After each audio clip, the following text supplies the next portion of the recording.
In the shadow of the Cold War, the battlefield hid its deadliest weapons beneath the ground, forcing engineers to fight an invisible war, where a single mistake could stop an entire offensive. To confront that threat, armored mine-clearing vehicles rolled into the unknown. Let's start with main mine-clearing vehicles. M728 Combat Engineer Vehicle. Built on the proven M60 tank chassis, the M728 was engineered to breach obstacles under combat conditions. With heavy armor, a powerful dozer blade, and demolition capability, it became a primary forced entry platform for U.S. engineer units. M60 Panther Mine-Clearing Vehicle. The M60 Panther adapted a standard tank hull for one of the most dangerous tasks on the battlefield. Its armor and mechanical mine-clearing systems allowed it to lead armored formations through prepared minefields where speed and survival were critical. M48 Patton Mine Roller. Cold War Trials. During Cold War trials, the M48 Patton was fitted with experimental mine rollers to evaluate survivability and effectiveness. These tests shaped future doctrine on detonating mines ahead of advancing forces rather than avoiding them. M60 Mine Roller.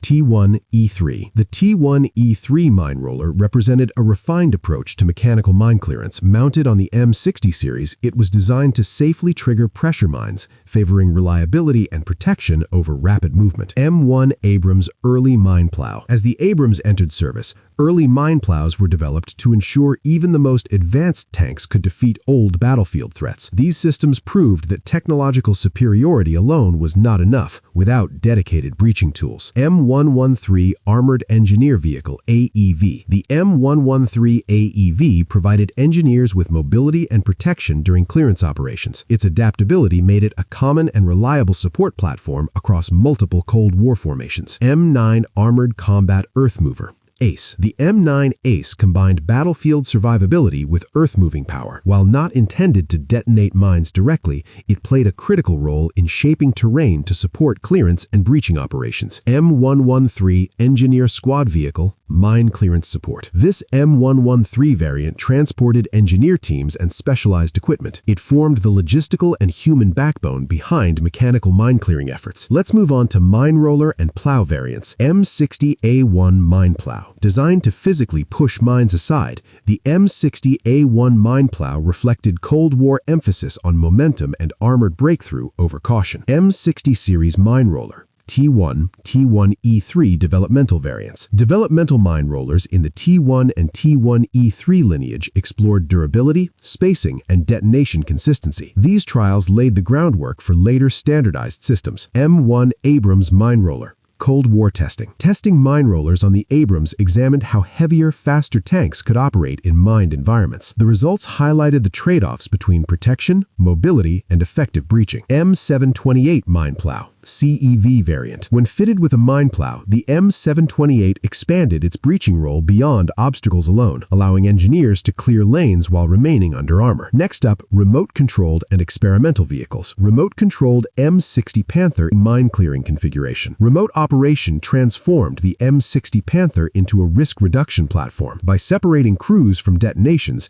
it marked a cautious shift in mine clearing doctrine. Remote-controlled M60 Mine Roller Test Vehicle. This test vehicle evaluated unmanned mine detonation using heavy rollers. It reflected Cold War experimentation aimed at preserving manpower in high-risk zones. M113 Remote Engineer Vehicle. Experimental. An experimental remotely operated M113 tested early unmanned engineering concepts. Its trials revealed both the promise and technical limitations of the era. Remote-controlled M60A1 Mine Plow Test Vehicle. The remote-controlled M60A1 Mine Plow explored the feasibility of breaching minefields from a distance. It remained a proof of concept rather than a mass-produced solution. M48/M60 Engineer Tank. Mine breaching trials. Engineer tank trials using M48 and M60 platforms evaluated integrated breaching tools. These experiments influenced future designs more than immediate deployment. Finally, the supporting engineer and breaching vehicles. M60 Armored Vehicle Launched Bridge, AVLB. The M60 AVLB enabled rapid gap crossing immediately after mine clearance,